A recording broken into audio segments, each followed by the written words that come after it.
So let's play around a little bit with lat and long object here.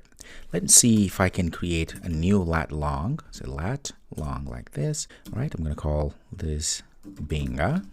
We'll see in a second. I'm going to say is equal to new lat long, and I'm going to pass a few coordinates here. So for our latitude, in fact, I went ahead online. That's the beauty of having an internet connection.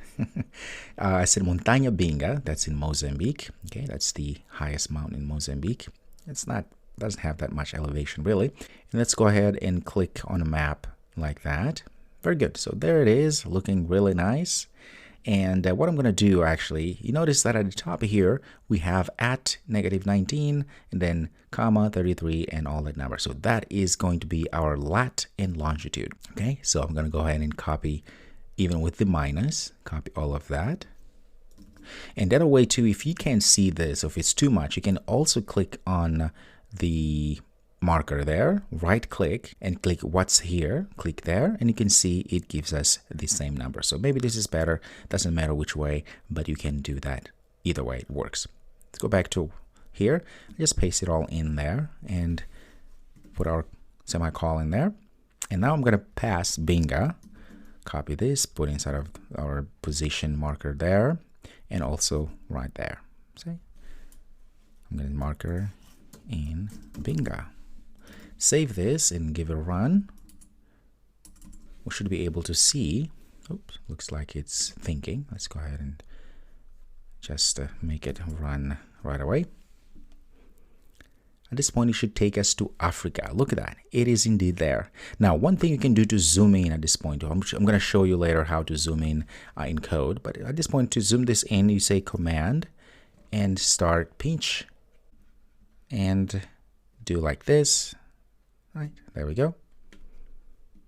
So command again, pinch like that, and you can see now it zooms in. You can see where Marken Binga is.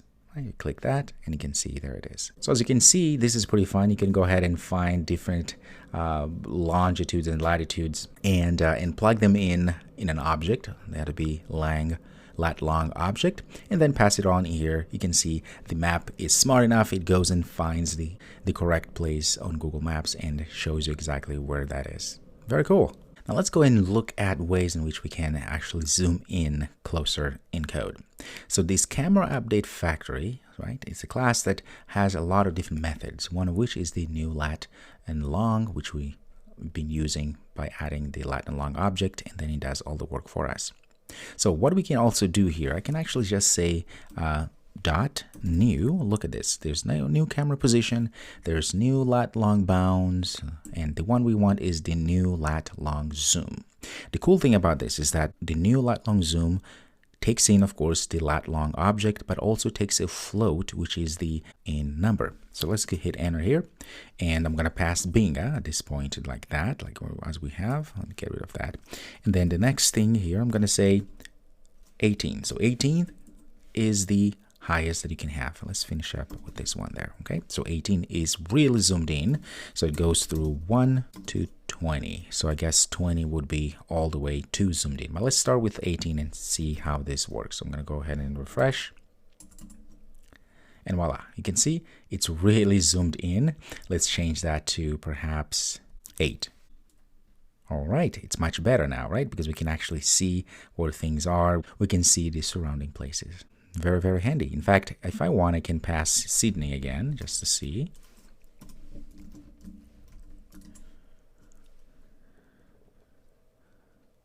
Oh, look at that, right? So now using this new lat long zoom, we pass in the lat long object, and of course we pass in how zoomed in we want. So from 1 to 20, 20 being the most zoomed in, and of course 1 being the less. Now let's go ahead. I'm going to go ahead and comment that out so we have that. And I'm going to go map again, that move camera. So camera factory dot new lat, going back to what we had before. So say binga, right? So let's save this and give it a run. I'm going to show you real quick here. So nothing has changed. However, you notice that the default marker color is this red, which is not bad. But guess what? If you want to change the default color to something else, you can do that. How do you do that?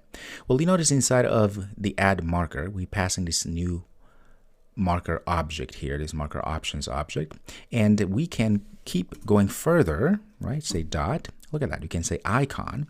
This icon here we can pass insert. We can pass an icon, but the object that we're going to pass here is what we call the bitmap descriptor. So I'm going to say bitmap descriptor factory. I can use that one there, which all of this comes with our map object. I can say dot, and I want default. Okay. Now there is another default marker there that we can pass here, another bitmap descriptor factory dot, and we can invoke the colors. Look at this. All of these are different colors that we can use on our map marker, I should say. So let's start with yellow. Save, run, and take a look.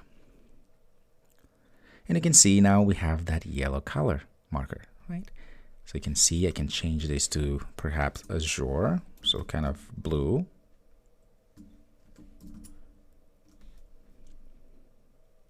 And there we go, right? So you can play around with this. Let's see other hues here. How about magenta or orange? That sounds to be good. And voila, you can see that working nicely there. Okay, so there's ways in which you can actually change the color of the icon. And notice you can keep going at this point here. You can come say dot. There's other things you can add, like alpha, like the opacity or alpha method for our marker. So in this case here, I can say I want this to be very transparent, so 0.2 has to be F because it needs to have a float. Let's go run now. You notice we will have a very pale, look at that, it's barely, you can barely see it. All right, it's all sort of things that you can do. So of course, the bigger this number is, let's say, the more opaque the icon is. Okay, so you can see there. That's very nice, very good. The other thing you can do, you can set the different map types. So we have all sort of different map types that you can set our maps. So for instance, if you want it to be hybrid, or if you want it to be terrain, and so many other layers, right? How do we do that? Well, we have our map object here. So I can come down here somewhere. I'm going to say mmap or map. The that set map type. It gets an int because now I can go and say Google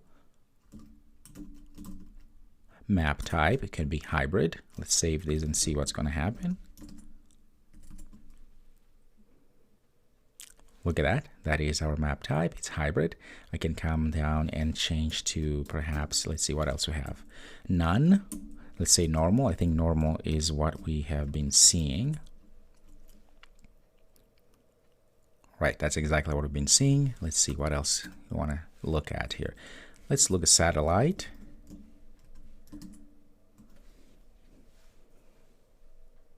Oh, nice, very nice. Can come down here. Let's see. Let's look at terrain. That seems to be really cool. Look at that, very rugged. And we can come down here actually, and perhaps we want to look at inside, zoomed in. Let's see what's going to happen.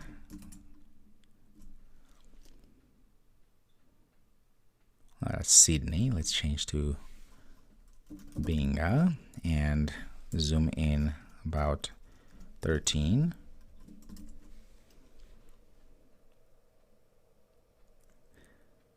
Very nice. There we go. That's two. Oh, cool. Look at that. Right? That's our terrain. Maybe if we use, let's try satellite again with that one. See if that's gonna. Oh, wonderful. Look at that. It's more real. There we go. There is the mountain Binga. So you can see there's a lot of things that we can do with our map. And we didn't have to do a lot of work, right? So that is a blessing in many ways. And so yeah, go ahead and play around this concept here and try to figure out other methods or other properties we can call on our map object. In fact, if you want to learn more about maps, just do a quick Google, say Google Map, and then click and you will see links that take you to the Android.developer, and it will give you a lot of things you can do with maps. Of course, this is just the beginning, and there are so many things that I'm going to be showing you. All right, I'll see you next.